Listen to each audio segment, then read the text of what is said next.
అందరికీ నమస్కారం అండి. జగద్గురు శ్రీకృష్ణ ఛానల్‌కి స్వాగతం. మాఘ బహుళ చతుర్థి, మహాశివరాత్రి, ఆత్మలింగోద్భవం జరిగిన రోజు ఇది. ఒకసారి బ్రహ్మ, విష్ణువులు నేను గొప్పంటూ గొడవ పడ్డారు. ఇద్దరు మూర్తుల అహాన్ని కరిగించడానికి పరమేశ్వరుడు తన విరాట్ రూపాన్ని చూపించిన రోజే శివరాత్రి అని ఒక కథనం. పార్వతీ పరమేశ్వరవు అతడు సగం, ఆమె సగం. ఆమెతో కూడినప్పుడే శివుడు పరిపూర్ణుడు. అందుకే పరమశివుడి జన్మదినంగా భావించే శివరాత్రి నాడే పార్వతీ పరమేశ్వరుల కళ్యాణం జరుపుతారు. ఇప్పుడు పార్వతీ పరమేశ్వరుల యొక్క కళ్యాణ గాథను తెలుసుకుందాం. శివరాత్రిలోపు ఈ కథను ఎవరైతే వింటారో వారికి శివపార్వతుల యొక్క అనుగ్రహం పూర్తిగా లభిస్తుంది. పార్వతీ పరమేశ్వరుల కళ్యాణాన్ని భక్తితో చదివిన వాళ్ళకి కానీ విన్న వాళ్ళకి కానీ అనేక శుభాలు కలుగుతాయి. పుత్రులు లేని వాళ్ళకి సుగుణవంతులైన పుత్రులు జన్మిస్తారు. పెళ్లి కాని స్త్రీ పురుషులకు అన్యోన్యమైన అనుకూలమైన సహచరులు లభిస్తారు.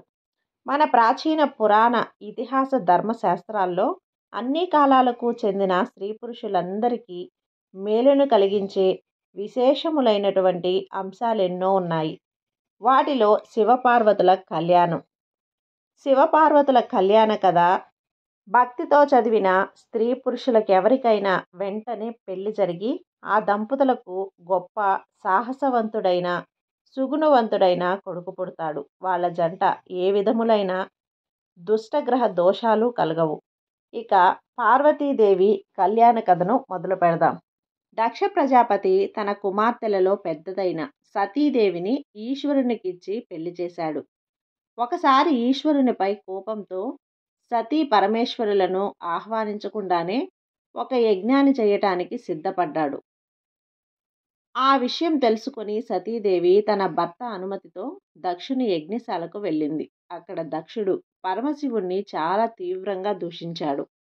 శివదూషణని భరించలేని సతీదేవి అక్కడే యోగాగ్నిలో పడి దగ్ధురాలైంది. దేవభూమి అయిన ఉత్తర దిక్కున దేవస్వరూపుడైన హిమవంతుడనే పర్వతరాజు తూర్పు పశ్చిమ దిక్కులకు ఆవరించి ఉన్నాడు. అతడు తన పితృదేవతల మానసపుత్రిక అయిన మేనకాదేవిని పెళ్లి చేసుకున్నాడు.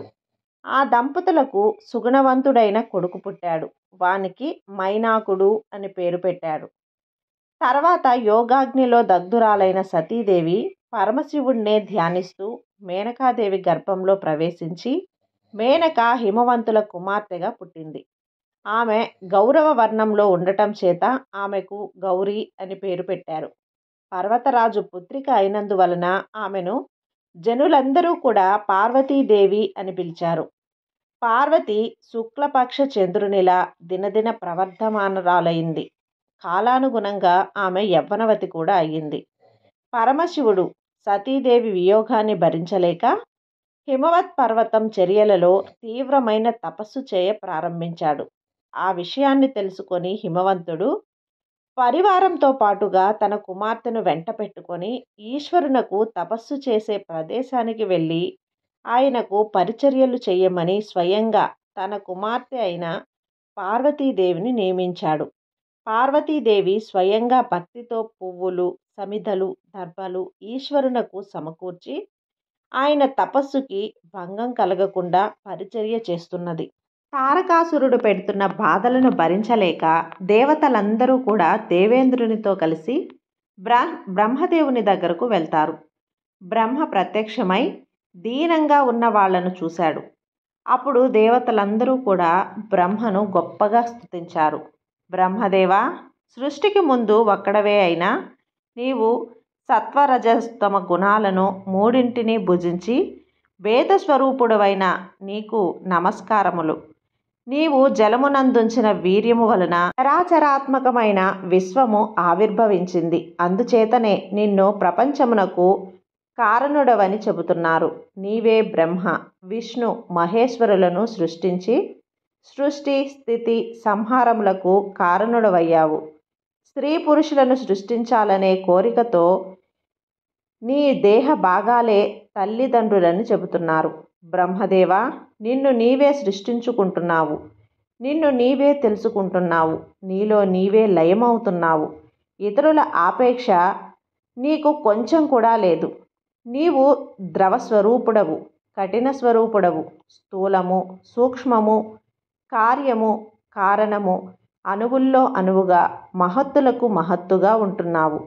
ముందుగా ఓంకారాన్ని కలిగి, ఉదాత్తనోత్త స్వరాలను కలిగి, యజ్ఞము పనిగా, స్వర్గము ఫలితంగా కలిగిన వేదాలకు నీవే కారణుడవు అవుతున్నావు.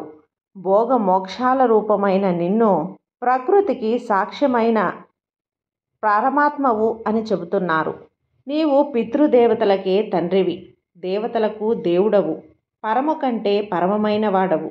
నీవే హవ్యము, నీవే హోతువు, నీవే యజమానివి, భోజ్యము, భోక్త, భుజింపజేసేవాడవు నీవే. నీకంటే రెండవది లేదు. ఈ విధమైన దేవతల యథార్థ స్తోత్రానికి సంతోషించిన బ్రహ్మ దేవతలను అనుగ్రహించి పర, పశ్యంతి, మధ్యమ, వైఖరి అనే 4 విధాలైన భాషలను 4 ముఖాల నుంచి వెలువడింది. దేవతల యోగక్షేమాలను అడిగాడు. వాళ్ళ ముఖాలు కాంతి విహీనములై అలా ఉండటానికి కారణాన్ని అడిగాడు. తారకాసురుని వలన తాము పడుతున్న బాధలను వివరించి వాణ్ణి సంహరించమని దేవతలు ప్రార్థించారు. అప్పుడు బ్రహ్మ చెప్పాడు, మీ కోరిక నెరవేరుతుంది, కానీ నేను వాణ్ణి ఏమీ చెయ్యలేను. వాణ్ణి నేనే వృద్ధి పొందించాను.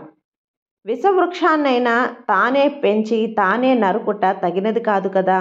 వాణ్ణి చంపడానికి ఈశ్వర రేతస్సు నుంచి పుట్టినవాడే సమర్థుడవుతాడు, కానీ మరెవ్వరికీ సాధ్యం కాదు. ఈశ్వరుని రేతస్సును పార్వతి మాత్రమే భరించగలదు. అందువలన ఇనుము అయస్కాంతము చేత ఆకర్షింపబడినట్లుగా శివునకు పరిచర్యలు చేస్తున్న పార్వతి మనస్సును పరమేశ్వరుడు ఆకర్షించేట్లుగా ప్రయత్నించాలి. ఆ పార్వతీ పరమేశ్వరుల కుమారుడు మీకు సేనాని అవుతాడు.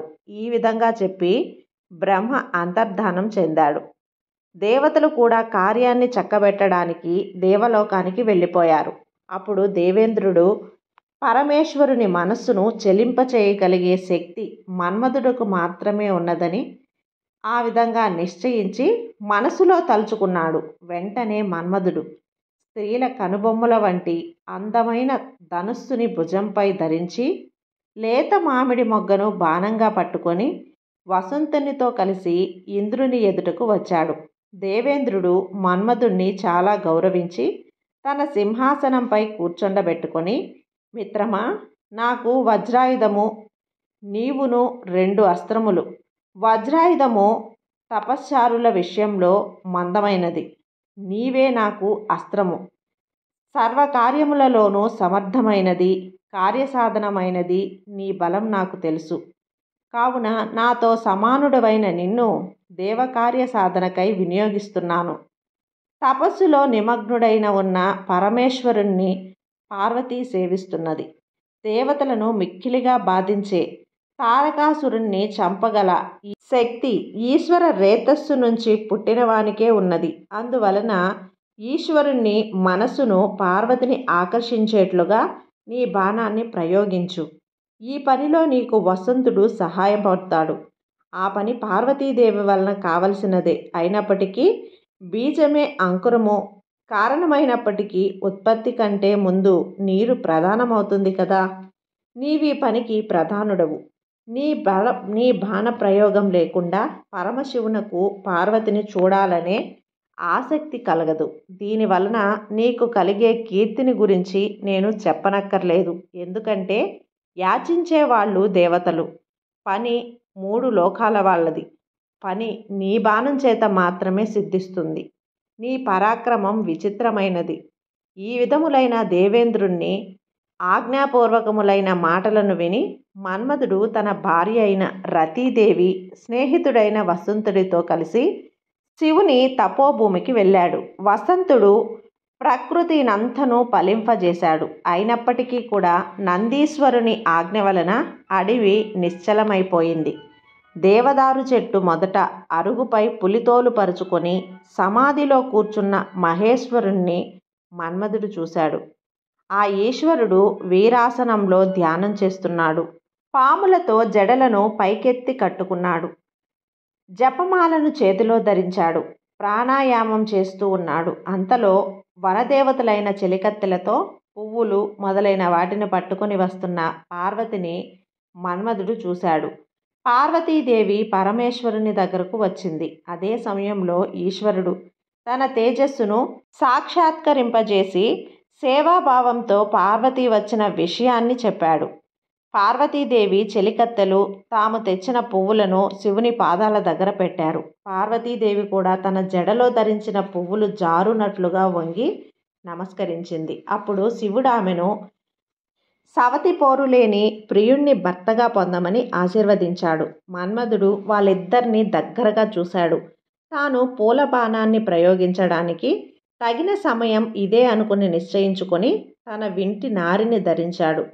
పార్వతీదేవి తామర పువ్వుల తావళాన్ని శివునికి చేతికి అందించి ఆ దండని అందుకోవడానికి శివుడు తీసుకోవడానికి సిద్ధపడ్డాడు. మన్మధుడు బాణాన్ని వింటికి సంధించాడు. అతడు బాణాన్ని ప్రయోగించే లోపులోనే శివునిలో కొంచెం ధైర్యం తగ్గి తన 3 కళ్ళతో ఎర్రని పెదవిగల పార్వతీ ముఖాన్ని చూశాడు. పార్వతీదేవి కూడా ఒళ్ళంతా పులకరించగా సిగ్గుతో ముఖాన్ని అడ్డంగా తిప్పుకున్నది. అంతలో జితేంద్రుడైన శివుడు తన మనసు చలించడానికి కారణమేమిటా అని నలువైపులా చూశాడు. అప్పుడు ఎడమ కాలిని వంచి బాణాన్ని ప్రయోగించడానికి సిద్ధంగా ఉన్న మన్మధుణ్ణి చూశాడు. వెంటనే శివుడి 3వ కంటి నుంచి అగ్నిజ్వాలలు బయటికి వచ్చాయి. ఆ జ్వాలలు దేవతల వారించే లోపులోనే మన్మధుణ్ణి దహించివేశాయి. తన భర్త కాలిపోవడాన్ని చూసి రతీదేవి మూర్ఛపోయింది. తన తపస్సుకు అడ్డుపడిన పార్వతి నుండి దూరంగా వెళ్ళిపోవాలని ప్రథమ గణాలతో పాటుగా అంతర్ధానం చెందాడు.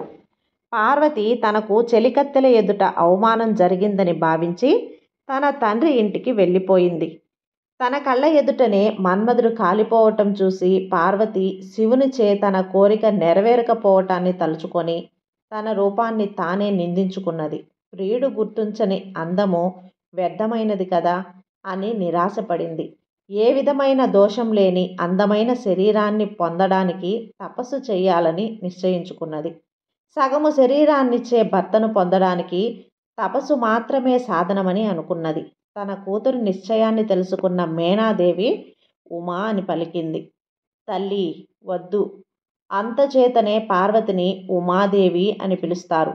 తల్లి, విరిసిన పువ్వు వలె అతి కోమలమైన నీ శరీరం రాతి వంటి మిక్కిలి కఠినమైన తపస్సును భరించలేదు. స్థిరమైన నిశ్చయమైన పార్వతీదేవి మనస్సును మేనక మరలించలేకపోయింది. పట్టుదల గల మనస్సును లోతునకు ప్రవహించే నీటిని ఎవ్వరూ నిరోధించలేరు కదా. నిశ్చల చిత్తురాలైన పార్వతి కోరిక తెలుసుకున్న తన తండ్రి హిమవంతుని తన కోరిక నెరవేరేందుకు తాను తపస్సు చేసుకోవటానికి అనుమతిని చెలికత్తెల చేత అడిగించింది. హిమవంతుడు తన కుమార్తె పట్టుదలకు సంతోషించి ఆమె తపస్సు చేయటానికి అంగీకరిస్తూ ఒక విశాలమైన శిఖరం మీద ఆమె తపస్సు చేయటానికి తగిన ఏర్పాట్లను చేయించాడు. అప్పుడు పార్వతీదేవి తపస్సు చేసిన శిఖరమే నేడు గౌరీ శిఖరంగా పేరును పొందింది. పార్వతి తపమును ప్రారంభించడానికి ముందు తన అలంకారాలన్నింటినీ విడిచిపెట్టేసింది. సూర్యకాంతి గల నారచీరను కట్టుకుంది. ఆమె ముఖం తలదువ్వి పువ్వులతో అలంకరించేటప్పుడు ఎంత అందంగా ఉండేదో తపస్వినిగా జడలు కట్టినప్పుడు కూడా అంతే అందంగా ప్రకాశిస్తున్నది. తపో నియమాన్ని అనుసరించి పార్వతి మంత్రజాటిని 3 పేటలుగా ధరించింది. దానిచేత ఆమె కటిభాగం కందిపోయింది, ఎర్రగా అయిపోయింది. ఆ దేవి పెదవులకు లత్తుకపోయేటకు, ఒంటికి మంచి గంధాన్ని పూసుకోవటానికి ఉపయోగించే చేతులు ఇప్పుడు దర్భలను కోయటానికి, జపమాలని తిప్పడానికి ఉపయోగిస్తున్నది. శ్రేష్టమైన మెత్తని పక్కపై పడుకునే పార్వతి తన చేతినే దిండుగా చేసుకుని రాతిపై పడుకుంటున్నది. వ్రత నియమంలో ఉన్న గౌరీదేవి తన విలాస చేష్టను తీగల యందును చంచల దృష్టి ఆడలేడుల యందును మాత్రమే నిలిపి ఉంచింది. ఆ పార్వతి తన ఆశ్రమంలో ఉన్న చిన్న చెట్లకు నీళ్లు పోస్తూ తన కుమారునకు పాలు పడుతున్నట్లుగా ప్రేమను చూపిస్తున్నది. నివ్వెర ధ్యానం చేత పార్వతి లేళ్లను లాలిస్తున్నట్లుగా అవి ఆమెపై చనువుతో తిరుగుతున్నవి. స్నానము, హోమము, నారచీర ధారణము, స్తుతిపాఠము కలిగిన గౌరీదేవిని చూడటానికి ఒకనాడు మునులు వచ్చారు. ధర్మం చేత పెద్దవాళ్ల విషయంలో వయసుని ఎంచరు కదా. పార్వతి తపోభూమిలో పరస్పర వైరము గల జంతువులు తమ విరోధాన్ని విడిచిపెట్టేందుకే చెట్లు తమ కోరిన పండ్లను ఇవ్వటం చేతను, కొత్త పర్ణశాలలలో అగ్నిహోత్రము చేయడం చేతను ఆ ప్రదేశము చాలా పవిత్రమైనది. తాను చేస్తున్న తపస్సు వలన ఫలితం సిద్ధించదని గ్రహించిన పార్వతి తన కోమలమైన శరీరాన్ని లెక్క చెయ్యక కఠినమైన తపస్సుకు సిద్ధపడింది. ఆ దేవి గ్రీష్మకాలంలో 4 దిక్కులలోనూ ఉన్న అగ్నులతో పాటుగా 5వ అగ్నిగా సూర్యుని తేజస్సు చేత వెలుగుతూ పంచాగ్ని తపస్సు చేసింది. ఆ విధంగా తప్పింపబడిన పార్వతి అయాచితంగా లభించిన నీళ్లను, చంద్రకిరణాలను మాత్రమే ఆహారంగా స్వీకరిస్తూ తపస్సు చేసింది. పంచాగ్ని మధ్యలో తపించిన ఆమె శరీరంపై తొలకరి జల్లులు పడటం చేత కొంత ఉపశమనం కలిగింది. మొదట వర్షపు నీటి బిందువులు ముందుగా ఆమె కనురెప్పలపై పడి పెదవి మీదకు జారి క్రమంగా నాభిలోకి ప్రవేశించింది. క్రమంగా జడివాన కురిసినప్పుడల్లా పార్వతి రాతి మీద పడుకోగా ఆమె తపస్సునకు సాక్ష్యముల వలె మెరుపులు మెరిశాయి. పుష్యమాస రాత్రుల్లో మంచు పడుతూ ఉండగా చల్లని నీటిలో నిలిచి చక్రవాక పక్షులను చూస్తూ ఉన్నది. లోకంలో ఎండిపోయి రాలిన ఆకులను తినుట గొప్ప తపస్సు అని చెబుతారు. కానీ ఆ పార్వతి అలా ఎండిన రాకులను కూడా తినకుండా తపస్సు చేయటం వలన ఆమెను పురాణమును తెలిసిన వాళ్ళందరూ కూడా అపర్ణ అని పిలిచారు. తామర తూడవలే మృదువైన ఆమె శరీరం ఈ విధంగా ఎండకు ఎండి, వానలో తడిసి, చలికి వణికి మహామునుల తపస్సులను అతిక్రమించింది.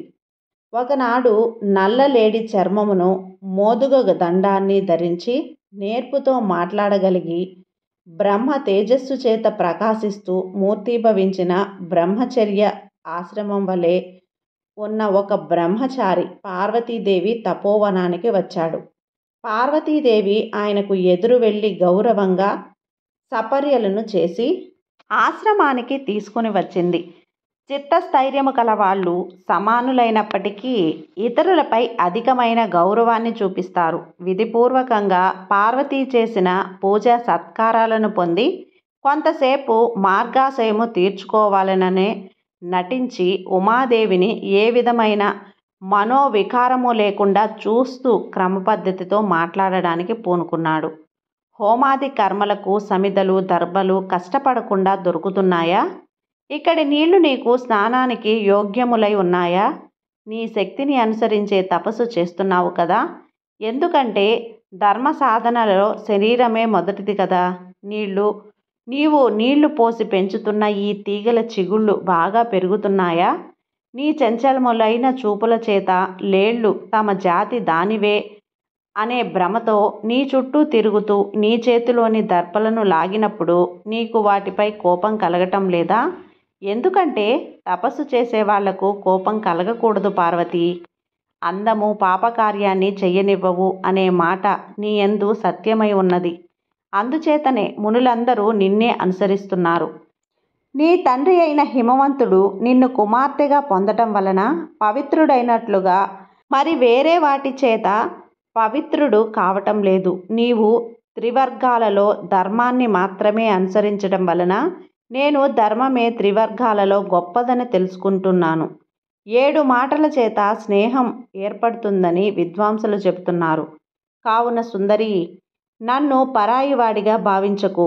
బ్రాహ్మణకు సహజమైన స్వభావం చేతన నీతో ఏర్పడిన స్నేహం చేతనో గొప్ప సహన గుణం గల నిన్ను ఒకటి అడగాలనుకుంటున్నాను. రహస్యముగానైనా సరే దానికి సమాధానం చెప్పు. మొదట బ్రహ్మ అయిన హిరణ్యగర్భుని వంశంలో పుట్టిన దానవు. 3 లోకాల సౌందర్యము రాశిగా పోసి సృష్టింపబడినటువంటి అందగత్తెవు. ఐశ్వర్య సుఖం కోసం నీవు వెదకనక్కర్లేదు. కొత్త యవ్వన వయసులో ఉన్నదానవి. ఇంతకంటే తపస్సుకి ఫలితం ఏముంటుంది చెప్పు? సాధారణంగా స్త్రీలు భరించలేని అవమానాన్ని పొందినటి విధమైన తపశ్చర్యకి పూనుకున్నావు.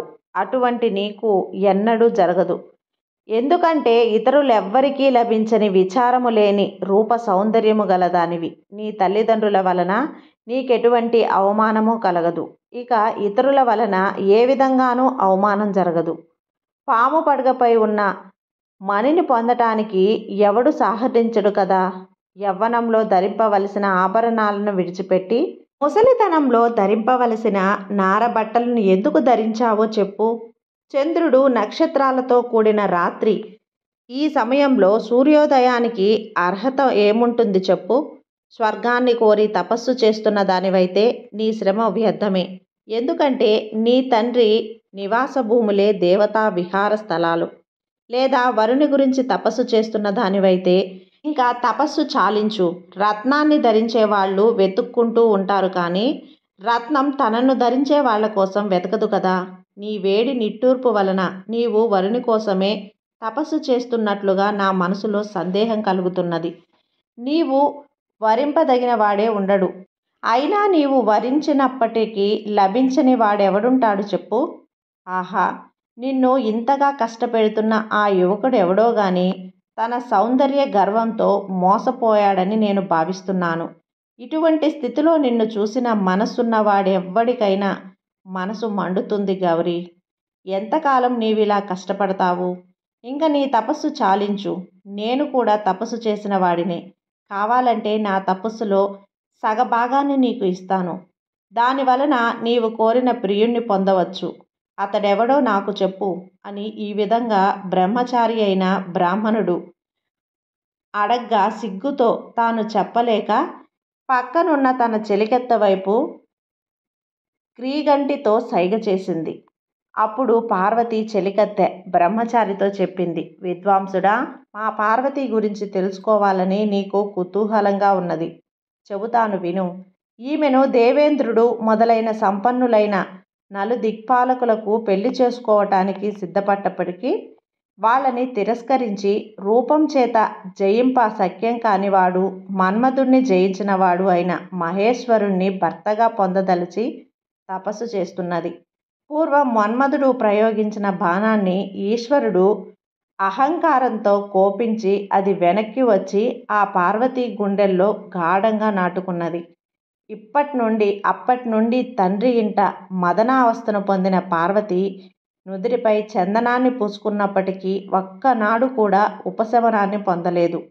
మంచుతో గడ్డకట్టిన రాతి పలకపై పడుకోగా ఈమె శరీరం వేడికి ఆ మంచు పలక కరిగిపోయింది. కానీ ఈమెకు చల్లదనం కలగలేదు. తన ప్రియుని చిత్రాన్ని పటంలో గీసి, ప్రియుడా, నీవు అన్నీ తెలిసిన వాడవు, పండితుడు చెబుతున్నారు. మరి నీపైనే మనసు నిలిపిన నన్నెలా తెలుసుకోలేకపోతున్నావు అని ప్రశ్నించేది. రాత్రి 3 జాములు మెలకువగా ఉండి 4వ జామున క్షణకాలం కన్నులు మూసి శివుడు వచ్చి వెళ్ళిపోతున్నట్లుగా కలగని, నీలకంఠ, ఎక్కడికి వెళ్ళిపోతున్నావు అని పలకరిస్తూ మేలుకునేది. జగన్నాథుడైన ఆ పరమేశ్వరుణ్ణి ఎన్నటికీ చూడలేక తండ్రి అనుమతి తీసుకొని తపస్సు చెయ్యాలనే ఆలోచనలతో మాతో కలిసి ఈ తపోవనానికి వచ్చింది. ఈమె తపస్సు ప్రారంభించే ముందే నాటిన విత్తనం మొలకెత్తి పెద్ద చెట్టు పుష్పించి ఫలించి ఈమె తపస్సుకి సాక్ష్యంగా నిలిచింది. కానీ ఈమె కోరిక మాత్రం ఇంకా మొలకెత్తనే లేదు. తపస్సు చేత కృశించిపోయిన పార్వతిని చూస్తున్న మాకు ఎండిపోయిన నాగేటి చాలును తడిపిన దేవేంద్రునిలా దుర్లభుడైన ఈశ్వరుడెన్నడు గ్రహిస్తాడో మేము తెలుసుకోలేకపోతున్నాం. ఈ విధంగా పార్వతి హృదయాన్ని రహస్యం లేకుండా చెప్పిన చెలికత్తె మాటలను విని బ్రహ్మచారి, ఓయి, నీ చెలికత్తె చెప్పింది నిజమేనా అని అడిగాడు. అప్పుడు పార్వతి నమస్కరించి జపమాలని మోచేతిలో వేసుకొని సిగ్గుపడుతూనే బ్రహ్మచారితో చెప్పింది, వేద విధుల్లో శ్రేష్ఠుడా, నీవు విన్నదంతా నిజమే. ఉన్నత పదవిని పొందడానికి తపస్సే తగిన సాధకం కదా. కోరికలను పొందరాదనే విషయం లేదు కదా. పార్వతి మాటలను విన్న బ్రహ్మచారి, ఆ పరమేశ్వరుడు చాలా అమంగళములైన అలవాట్లు గలవాడని తెలిసి కూడా మళ్ళీ వానినే వరిస్తున్నావు. వానిని గురించి ఆలోచించి నీ ప్రయత్నాన్ని విడిచిపెట్టు. చెడు వస్తువుని పొందాలనే పట్టుదల గల పార్వతి మంగళప్రదమైన వివాహ కంకణం ధరించిన నీ చేతిని పాములను కడియంగా ధరించిన శివుడి చేతిలో మొదటిసారిగా పట్టుకున్నప్పుడు నీకు ఏ విధంగా ఓర్చుకోగలవు చెప్పు. నీవు నూతన వధువుగా కలహంస గుర్తులు కలిగిన నీ పట్టు చీర కొంగుని రక్తంతో తడిసిన ఏనుగు చర్మంతో ముడిపెట్టడం తగినదేనా? నీవే ఆలోచించు. గొప్ప రాజభవనంలో పువ్వులు పరిచిన నేలపై నీ కాలి పారాని గుర్తులు వెంట్రుకలతో వెదజల్లినటువంటి శ్మశానంలో ఉండటానికి శత్రువు కూడా సహించలేడు. ముక్కంటి వక్షస్థలాన్ని పొందటం సులభమే కానీ అతని వక్షస్థలంపై ఉన్న చితాభస్మం మంచి గంధపు పూత కలిగిన నీ వక్షస్థలానికి అంటుకుంటుంది. పార్వతి, ఇంతకంటే నవ్వుల పాలయ్యే విషయం మరొకటి ఉంది. కొత్త పెళ్లి కూతురిగా పట్టపటేనుపై ఏనుగుపై ఊరేగవలసిన నీవు ముసలి ఎద్దుపై ఎక్కి తిరగటం చూసిన ప్రజలందరూ కూడా నవ్వుతారు. ఇంతకుముందే శివునాశ్రయించిన చంద్రుని గురించి, ఆయనను పెళ్లి చేసుకోదలిచిన నిన్ను గురించి విచారించవలసి వస్తున్నది. పార్వతి, శివునిలో వరుడకు ఉండవలసిన లక్షణాలలో ఏ ఒక్కటైనా ఉన్నాయా? ఆలోచించు. శరీరపు అందాన్ని చూసే వంకర కన్నులు.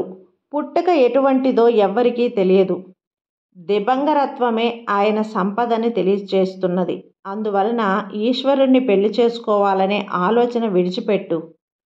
పుణ్యలక్షణురాలు అయిన నీవు అటువంటి చెడు లక్షణాలు గల ఈశ్వరునకు సంయోగం తగినది కాదు. శ్మశానంలో ఉన్న మరణశిలకి, యజ్ఞశాలలో ఉన్న యాప స్తంభానికి చేసే వైదిక పూజని చెయ్యరు కదా. ఈ విధంగా శివుని గురించి తిరస్కారంగా మాట్లాడిన బ్రహ్మచారితో పార్వతీదేవి కోపంతో చెప్పింది, నీవు నిజంగా ఈశ్వరుని పరమార్థాన్ని తెలిసిన వాడవు కావు. అందుచేతనే నాతో ఈ విధంగా మాట్లాడుతున్నావు. లోక సమస్యము కాని, కారణ సంహింపం లేని మహాత్ములను గురించి అవివేకుల విధంగా ద్వేషిస్తావు. ఆపదలకు ప్రతీకారంగా, సంపదలను కోరుకున్న వారిగా మంచి గంధం మొదలైన సుగంధ ద్రవ్యాలను, అలంకారాలను స్వీకరిస్తావు. ఏ విధమైన కోరికలు లేని ఈశ్వరునకు వీటితో పనిలేదు. ఈశ్వరుడు దరిద్రుడైనప్పటికీ సంపదలన్నింటికీ కారణమవుతాడు.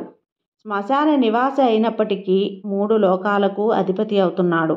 భయంకర రూపం కలిగినప్పటికీ శివుడు అని చెబుతున్నారు.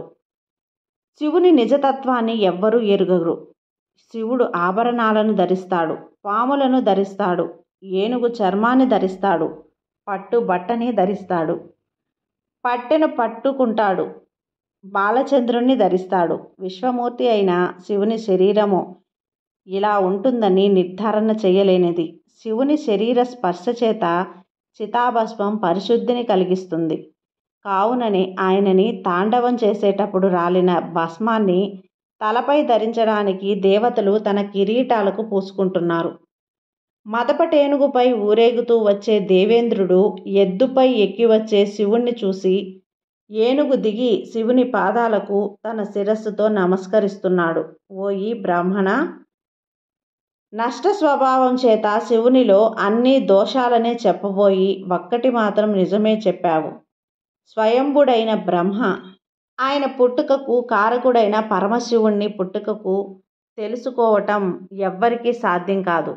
ఇంక నీతో వాదించాల్సిన వాదనం చాలు. ఆ పరమశివుడు నీవు చెప్పినట్లే ఉండునుగాక. నా మనస్సు తనపైనే లగ్నమైంది. స్వేచ్ఛగా చలించేవాళ్ళు ఇతరుల మాటలను వినరు. చెవులారా ఇతడు ఇంకా ఏదో మాట్లాడడానికి వాని పెదవులను కదుపుతున్నాడు. మహాత్ములను దూషించిన వాళ్లే కాక ఆ దూషణలను విన్నవాళ్ళు కూడా పాపాత్ములే అవుతారు.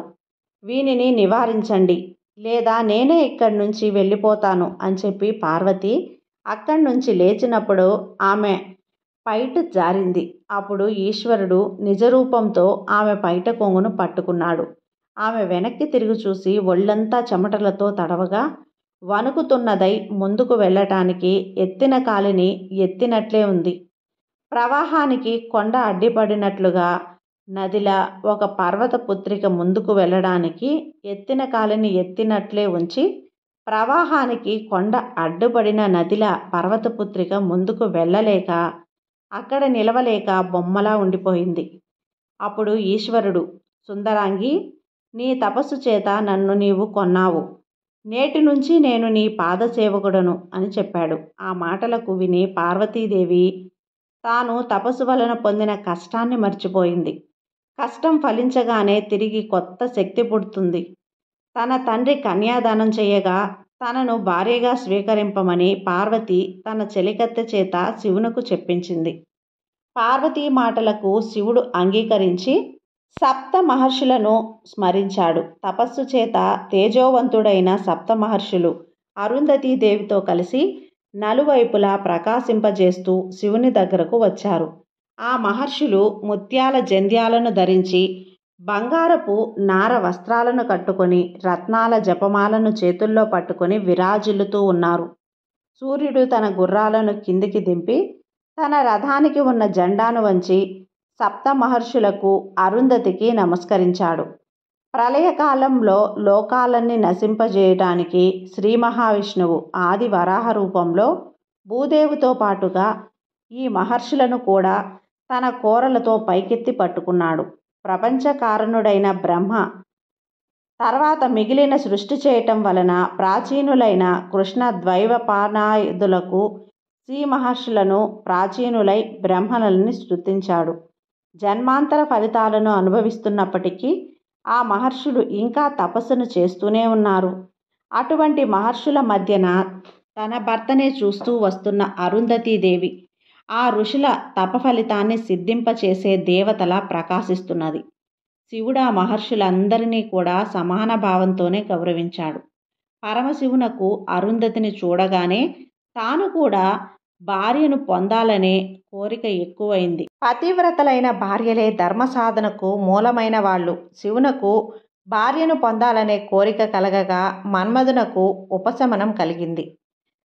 సాంగముగా 4 వేదాలను అధ్యయనం చేసిన ఆ మహర్షులు సంతోషంతో జగద్గురువైన పరమశివునితో చెప్పారు, మేము వేదాలను నియమపూర్వకంగా అభ్యసించినందుకు, విధి ప్రకారంగా హోమం చేసినందుకు, మేము చేసిన తపస్సునకు నేడు మాకు ఫలితం సిద్ధించింది.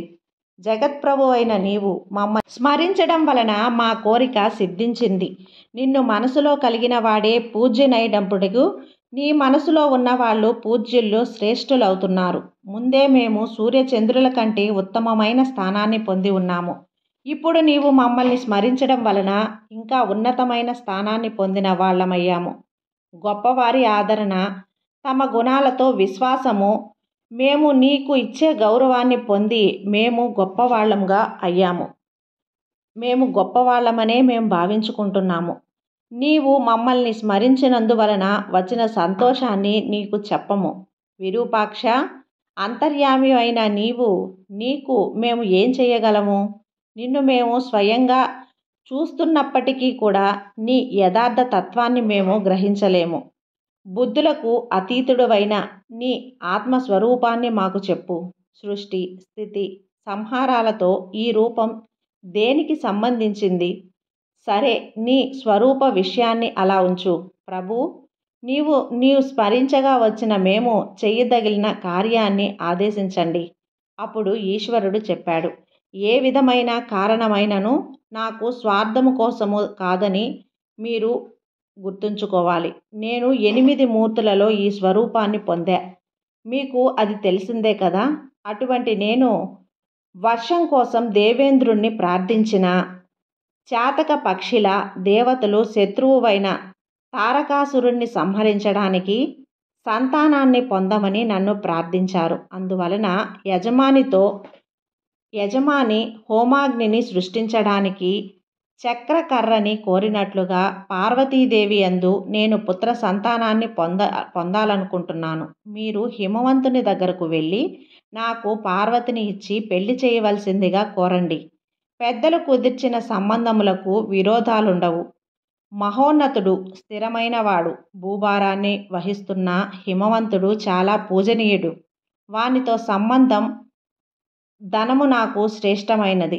ఈ లోకంలో ఋషులు చెప్పిన మాటలే ఆచారములుగా ఉన్నవి. కాబట్టి హిమవంతునితో ఏ విధంగా మాట్లాడాలో మీకు నేను చెప్పనక్కర్లేదు.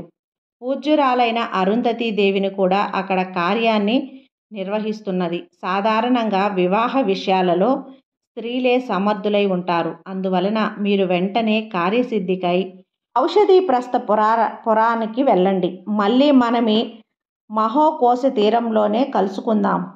యోగులకు ఆద్యుడైన పరమేశ్వరుడే భార్యను కోరుతున్నాడని తెలుసుకున్న మహర్షులు తాము భార్యలతో కూడి ఉన్నందుకు సిగ్గును విడిచిపెట్టారు. అప్పుడు చాలామందిని చాలా మంచిదని చెప్పి ఆకాశం మార్గంలో ఔషధి ప్రస్థ పురానికి వెళ్ళిపోయారు. పరమేశ్వరుడు కూడా తాను ముందుగా నిర్దేశించిన స్థానానికి వెళ్ళిపోయాడు. మహర్షులు ఆకాశ మార్గంలో చాలా వేగంగా ఔషధి ప్రస్థ పురానికి వెళ్ళారు. ఆ పట్టణం అలంకార పట్టణం. అలకా పట్టణం కంటే సంపన్నమైన లోకం స్వర్గలోకంలా ఉంది.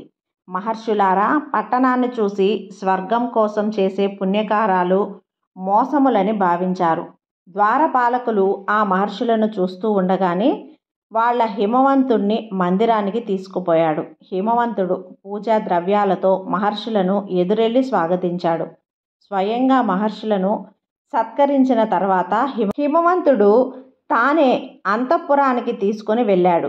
అక్కడ ఋషులను కర్రలతో చేయబడిన ఉన్నత ఆసనాలపైన కూర్చోబెట్టి తానొక ఆసనంపై కూర్చొని మహర్షులతో చెప్పాడు. ఊహించని మీ దర్శనం నాకు మేఘం లేని వర్షంలాగాను కనిపించింది. పువ్వులు పండ్లుగాను తోస్తున్నవి.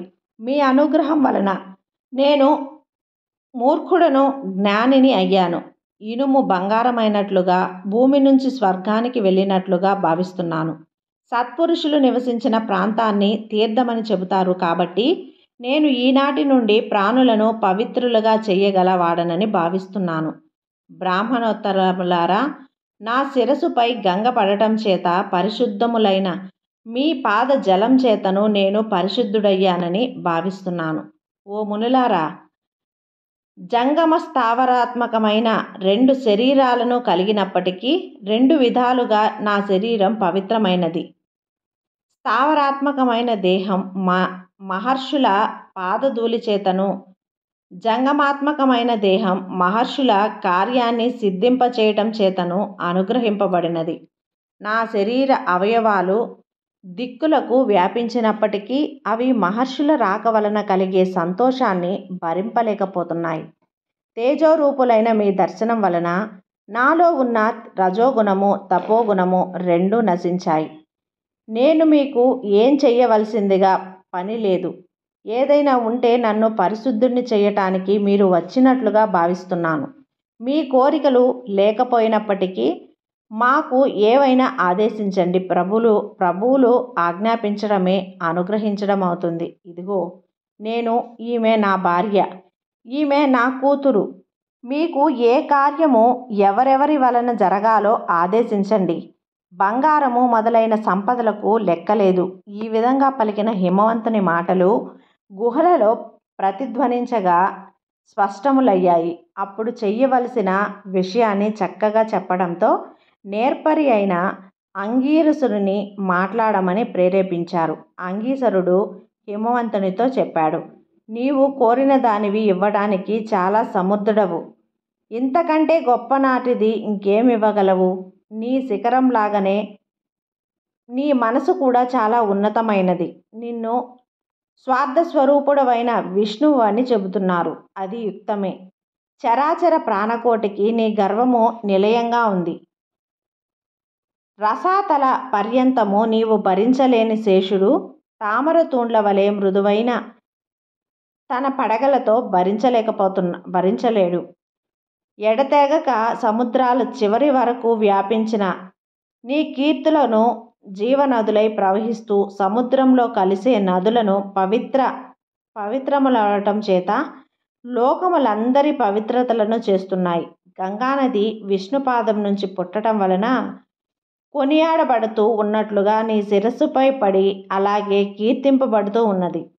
అడ్డంగా పైకి కిందకి వ్యాపించే స్వభావం కలిగిన విష్ణువునకు త్రివిక్రమ రూపం నీకు స్వభావం చేతనే సిద్ధించింది. యజ్ఞ భాగాన్ని పొందేవాళ్ళు మధ్యలో స్థానాన్ని పొందినందువలన నీ వలన బంగారుమయమైన ఉన్నతి శిఖరం వల్ల మేరు పర్వతుని ఔన్నత్యం వ్యర్థమైపోయింది.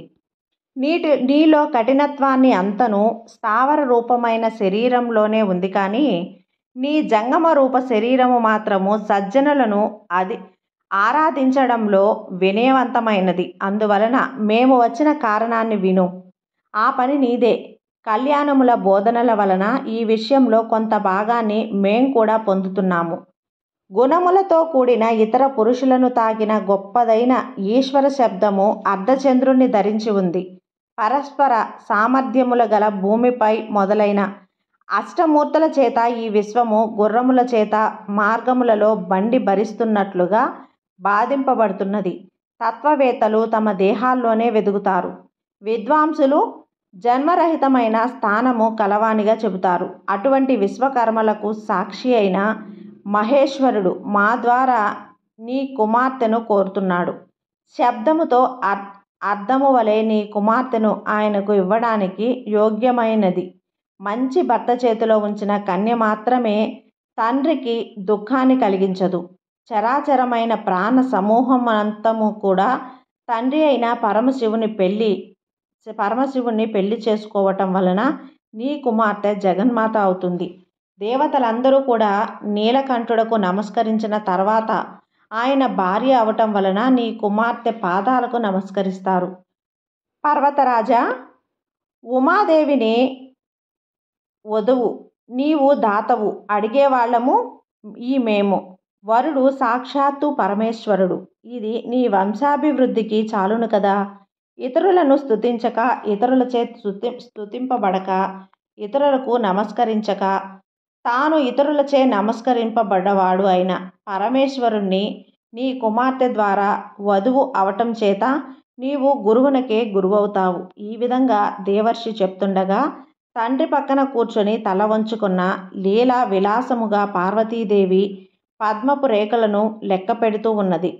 హిమవంతుడు తన కోరిక నెరవేరి వాడినప్పటికీ మేనకాదేవి వైపు చూశాడు. సాధారణంగా గృహస్థులు కుమార్తె పెళ్లి విషయంలో తమ భార్య కన్నులలోనే చూస్తారు. మేనకాదేవి కూడా తన భర్తకి ఇష్టమైన ఈ కార్యమంతా కూడా తనకిష్టమే అన్నట్లుగా తల ఊపింది. పతివ్రతలే విషయంలోనైనా భర్తనే అనుసరిస్తాడు కదా. అంగీసురుని మాటలకు ఇదే సమాధానం ఉన్నట్లుగా శుభముగా అలంకరించుకున్న కుమార్తె చేతిని హిమవంతుడు పట్టుకొని, తల్లి రా, ప్రపంచ రూపుడైన శివునకు భిక్షగా నిశ్చయింపబడిన దానివయ్యావు. యాచించేవాళ్ళు మునులు. నాకు గృహస్థ ఫలితం సిద్ధించింది. ఈ విధంగా కుమార్తెతో చెప్పి హిమవంతుడు మహర్షులతో, ఈ చిత్రాలోచన భార్య మీకు నమస్కరిస్తున్నది అని చెప్పాడు.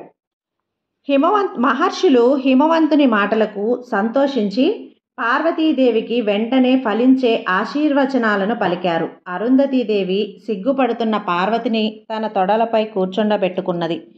కూతురి పైన ఉన్న ప్రేమ చేత మేనకాదేవి దుఃఖించుచూ ఉండగా, ఇంతకు ముందు వేరొక భార్య లేని పరమేశ్వరునకు నీ కుమార్తె భార్య అవుతుందని ఓదార్చింది. హిమవంతుడు మహర్షులను పెళ్లి ముహూర్తం ఎప్పుడని అడిగి నేటికి 4వ రోజున అని చెప్పారు. వాళ్ళు హిమవంతుని అనుమతిని పొంది తిరిగి పరమశివునకు చెప్పడానికి ఆకాశ మార్గంలో వెళ్ళారు. పరమేశ్వరుడు కూడా పార్వతిని పొందాలనే కుతూహలంతో 4 రోజులు అతి కష్టంగా రోజులు గడిచాడు. 3 రోజుల తర్వాత హిమవంతుడు శుక్లపక్షంలో లగ్నము నుంచి సప్తమ స్థానంలో చంద్రుడు ఉండగా బంధువులతో కలిసి కన్యాదానం చేయడానికి దీక్షని పొందాడు. పార్వతీదేవిపై అభిమానంతో పట్టణంలోని ప్రతి ఇంటిలోనూ పెళ్లి సంబంధములైన మంగళకరములైన పనులు చేయిస్తున్నాడు. అంతఃపురం పట్టణం అంతా ఒక్కటే అన్నట్లుగా పెళ్లి అలంకారాలు జరుగుతున్నాయి. మందార పుష్పాలతో రాజమార్గాన్ని అలంకరించాడు. పట్టు వస్త్రాలతో నగరమంతా జెండాలను నిలబెట్టాడు. బంగారపు తోరణాలతో అలంకరించాడు. ఆ పట్టణం స్వర్గశోభని పొందింది. అనేక మంది కొడుకులు కూతుళ్ళు ఉన్నప్పటికీ భర్త ఇంటికి వెళ్ళిపోతున్నామనే బాధతో తల్లిదండ్రులపై ఆమె ప్రేమ అధికమైంది. ఆ పార్వతి ఆశీర్వచనాలను పొందుతూ బంధుజనాల ఒడిలోకి చేరింది. ఒకరు అలంకరించిన తర్వాత వేరొకరు ఈ విధంగా బంధువులందరూ కూడా తమ తమ ఒడిలో కూర్చోబెట్టుకుని అలంకరిస్తున్నారు. ఉత్తర ఫల్గుని నక్షత్రంలో చంద్రుడుండగా ప్రాతకాల ముహూర్తంలో పార్వతిని పెళ్లి కూతురిగా పుణ్యవంతులైన బంధు స్త్రీలు అలంకరించారు. ఆ గౌరీదేవిని తెల్లని ఆవపిండితో లేత గరికలను నూరి నలుగు పెట్టి అభ్యంగన స్నానం చేయించారు. తర్వాత స్త్రీలందరూ కూడా పార్వతిని పెళ్లి కూతురిగా గొప్పగా అలంకరించారు. పార్వతి ముత్తైదువులకు నమస్కరించగా వాళ్ళు అఖండమైన పతి ప్రేమని పొందమని దీవించారు. మహాశివుడు కూడా నంది భుజాన్ని అలంబన చేసుకొని శార్దుల చర్మాన్ని కప్పిన ఎద్దుపై ఎక్కి ప్రయాణమయ్యాడు. సప్తమాతృకలు తమ తమ వాహనాలపై శివుణ్ణి అనుసరించారు. తర్వాత ప్రథమ గణాలు శూలాలను ధరించి మాంగళ్యతూర్య నాదాలతో అనుసరించారు. శివునకు సూర్యుడు విశ్వకర్మ నిర్మించి ఇచ్చిన గొడుగును ఇచ్చాడు. తర్వాత మొదట బ్రహ్మ అయిన చతుర్ముఖుడు, శ్రీవత్సలాంఛనుడైన విష్ణువు సాక్షాత్తు ఆ మహదేవుని సమీపానికి జయ శబ్దాలను చేస్తూ వచ్చారు. ఇంద్రాద్రి లోకపాలకులు శుభక్షణములైన వస్త్రాభరణాలను ధరించవచ్చి శివునకు నమస్కరించారు. మహాదేవుడు వారందరినీ నమస్కరించి యథావిధిగా గౌరవించాడు. వాళ్ళందరికంటే ముందుగా సప్త మహర్షులు నిలవగా చిరునవ్వుతో శివుడు వివాహ యజ్ఞానికి మీరు ఆధ్వర్యులుగా ప్రవర్తించమని కోరాడు. అందరూ ఆకాశ మార్గంలో ఔషధి ప్రస్థపురానికి చేరుకున్నారు. హిమవంతుడు దేవతల రాకకు తెలుసుకొని ఆనందంతో వస్త్రాలకాది సంపదల చేతను ఏనుగులతోనూ సపరివారంగా ఎదురెళ్ళి సాధనంగా దేవతలందరినీ స్వాగతం పలికి విడిది గృహానికి తీసుకొని వెళ్ళాడు. దారిలో ఔషధి ప్రస్థపుర స్త్రీలు తమ పనులను విడిచి మేడలపై నుంచి కుతూహలంతో పరమశివుణ్ణి చూశారు. అక్కడ శివునకు పట్టు వస్త్రాలను ధరింపజేసి కొత్త వెన్నెల చేత సముద్రుని వలె పార్వతీదేవి దగ్గరకు తీసుకొని వెళ్ళాడు. హిమవంతుడు పార్వతిని తీసుకురాగా శివుడు ఆమె చేతిని స్వీకరించాడు. పార్వతీ పరమేశ్వరుల పాణిగ్రహణ సమయంలో ఎదురుగా ఉత్తమమైన కాంతిపుంజము ఆవిర్భవించింది. ఆ ఉమా మహేశ్వరుల దాంపత్య శోభ వర్ణింప సఖ్యం కానిది. ఆ దంపతులు ఎత్తిన అగ్నిజ్వాలల చుట్టూ ప్రదక్షిణ చేశారు. ఎత్తైన పురోహితుని మాటలను అనుసరించి ఆ దంపతులు 3 సార్లు అగ్నికి ప్రదక్షిణం చేశారు. వధువైన పార్వతి బ్రాహ్మణులు ఆశీర్వదించారు. తల్లి, ఈ అగ్ని మీ వివాహ కర్మకి సాక్షి అయింది. నీ భర్త అయిన శివునితో కలిసి నిర్విచారముగా ధర్మాన్ని ఆచరించు. ఈ విధంగా పార్వతీ పరమేశ్వరుల కళ్యాణం ప్రజాపత్యం అనే వివాహ పద్ధతిలో జరిగింది. భవానీదేవి చెవులను విస్తరించి యక్షికుల మాటలను శ్రద్ధగా విన్నది. తర్వాత ధ్రువ నక్షత్రాన్ని చూడమని చెప్పగా సిగ్గుతో తలెత్తి చూసింది. ఈ విధంగా పురోహితుని చేతి నిర్వహింపబడిన పాణిగ్రహణ కార్యమైన తర్వాత దంపతులు మేనకాదే హిమవంతులకు నమస్కరించి తర్వాత పితామహునకు నమస్కరించారు. బ్రహ్మ కళ్యాణి వీరమాతవు కమ్మని దీవించాడు. బృహస్పతి పార్వతీ పరమేశ్వరుడైన శివుణ్ణి చూసి మనసులో శాంతిని పొందాడు. తర్వాత ఆ దంపతుల చతుర్ముఖ వేదికపై బంగారపు ఆసనాలపై కూర్చొని లోక కార్యాన్ని అనుసరించి పరస్పరం తడిసిన అక్షంతలను చల్లుకున్నారు. లక్ష్మీదేవి పొడవైన నాలంగల పద్మాన్ని గొడుగుగా పట్టుకున్నది. సరస్వతీదేవి సంస్కృత ప్రాకృత రూపములైన 2 విధములైన భాషలతోనూ స్తుతించింది. ఈ విధంగా దంపతులైన పార్వతీ పరమేశ్వరులకు ముందుగా పార్వతీదేవి మన సంకల్పం చేత వినాయకుడు జన్మించాడు. తర్వాత దేవకార్యమైన తారకాసుర సంహారం నిమిత్తమై పరమేశ్వరుని త్రేతస్సు వలన పుట్టిన మరొక పుత్రుడు జన్మించాడు. వానికే సుబ్రహ్మణ్య స్వామి, కార్తికేయుడని, షణ్ముఖుడని, షణ్మాత్రుడని వివిధమైన పేర్లు ఉన్నాయి. ఈ విధంగా పవిత్రమైన పార్వతీ కళ్యాణాన్ని భక్తితో చదివిన వాళ్ళకి, విన్నవాళ్ళకి అనేక శుభాలు కలుగుతాయి. పుత్రులు లేని వాళ్ళకి సుగుణవంతులైన పుత్రులు జన్మిస్తారు. పెళ్లి కాని స్త్రీ పురుషులకు అన్యోన్యమైన అనుకూలమైన సంసారాలు, సహచరులు లభిస్తాయి. ఇది నిరాకారుడైనప్పటికీ లోక కళ్యాణార్థం కోసమే. సాకారుడైన లోకాచారాన్ని అనుసరించి దాంపత్య సుఖాన్ని అనుభవించిన పరమాత్ముని మాయా విలాసము. ఈ విధంగా ఈ కథ మీకు నచ్చినట్లయితే లైక్ చేసి సబ్స్క్రైబ్ చేయండి ఫ్రెండ్స్. అలాగే మరికొంతమంది భక్తులకు షేర్ చేయండి. సర్వే జన సుఖినో భవంతు.